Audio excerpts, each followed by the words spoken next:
Ons is pelgrims op pad na die nuwe Jerusalem. En die pelgrims van die Bybel het sekere psalms gedig en gesing, soos hulle Jerusalem en die tempel nader. En ek nooi jou om saam met my hierdie psalms te herontdek en dit tog ook jou lied te maak. Vandag kyk ons na Psalm 121.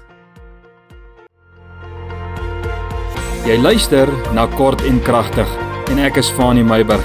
Kom ons word kragtig deur die woord. Ek groet jou vandag en dit is my gebed dat dit met jou goed gaan.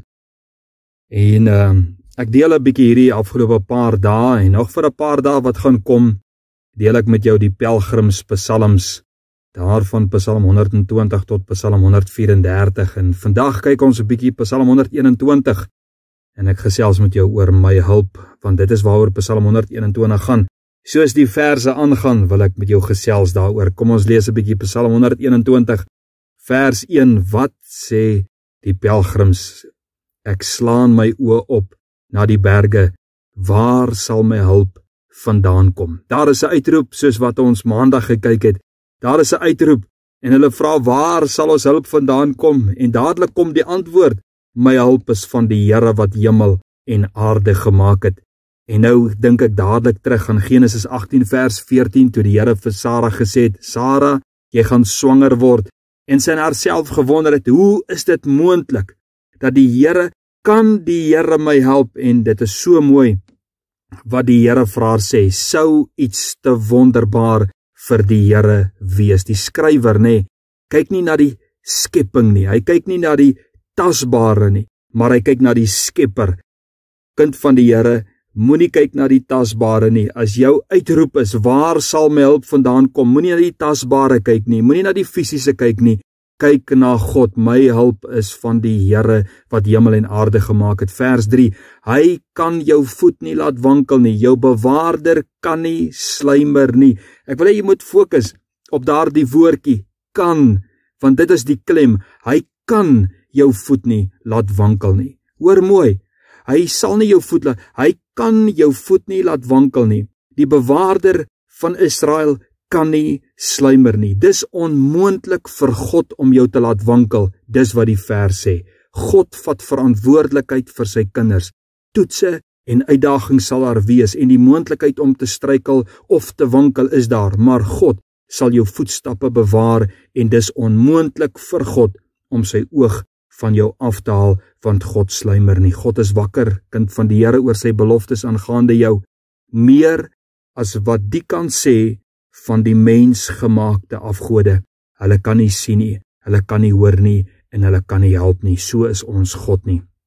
Vers 4, kyk, die bewaarder van Israel, sluimer of slaap nie. Kyk 'n bietjie, deur hierdie hele psalm, soos wat ons aangaan. Kyk wat noem die psalmis God. Eerstens in vers 1 en 2 sê hy, God is ons helper. Vers 3 en vers 4, dis waar ons nou is. Hy is ons bewaarder. En dan soos wat ons aangaan, vers 5 en 6, God is ons beskermheer. En vers 7 en 8, God is ons onderhouer. Vers 5 sê, die Here is jou bewaarder, die Here is jou skaduwee aan jou regterhand.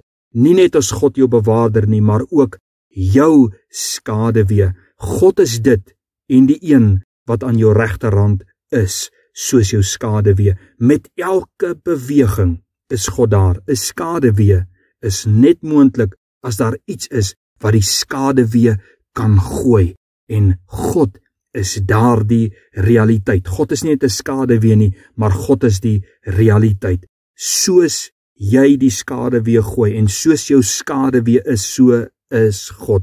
Vers 6, die son sal jou bedags nie steek nie, die maan ook nie by nag nie. En vers 8 sê dit ook. Vers 8 sê, die Here sal jou uitgang en ingang bewaar van nou af tot in ewigheid. God is nie aan diens nie. Hoor mooi wat ek sê. En wat die pelgrims psalm sê, God is nie aan diens nie, maar God, soos die nabyheid van jou skaduwee is God, nag en dag.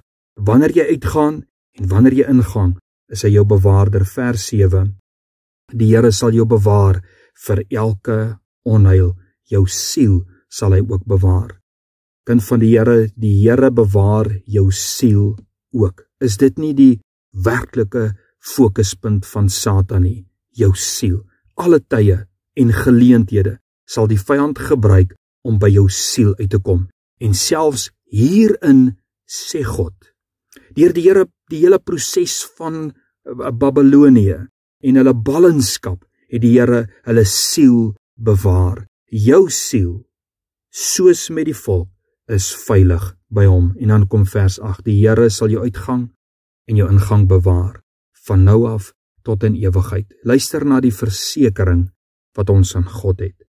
Nou tot in ewigheid. Is dit nie waar dat Jesus gesê het, niemand sal hulle uit my hand ruk nie? Kind van die Here, vir jou wat God jou helper, bewaarder, beskermheer en onderhouer is, vir jou is hierdie Psalm 'n realiteit. God is 'n waarmaker van sy woord. Laat Psalm 121 vandag jou lied wees. Ons uitroep en ons verklaring vandag is, waar sal ons hulp vandaan kom? Van die Here. Dankie Here, U is naby, soos ons skaduwee. En vandag is ons veilig. Ons siel kan rus in die Skepper van hemel en aarde. Amen.